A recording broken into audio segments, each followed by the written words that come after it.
guys, thanks for tuning in to Nizzysplayhouse. It's your girl Nizzy and I'm back. I got another makeup video for you guys. This time it is 420 inspired. So you guys know 420 is here. And yeah, this is probably one of my favorite holidays. Let's just put that out there, and that's all I'm gonna say, and that's all you need to know. And if you aren't doing so already, give this video a thumbs up and hit the subscribe button. Let me know you rocking with your girl. I am so sorry. I was gonna do how I curl this synthetic wig.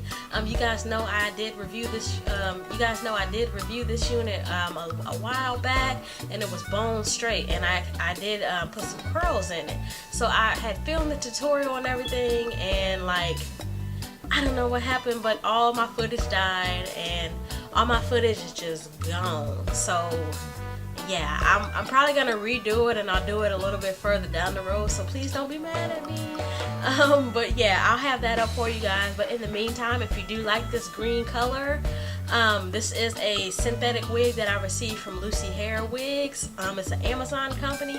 I'll leave the link above on my initial review. You guys know I have had this wig for like 4 months now, and like it is still, this is like, you see how bouncy these curls are, it's still holding up. So it's really a good unit to purchase, and it's under $30. So if you want to see how I achieve this look, then stay tuned.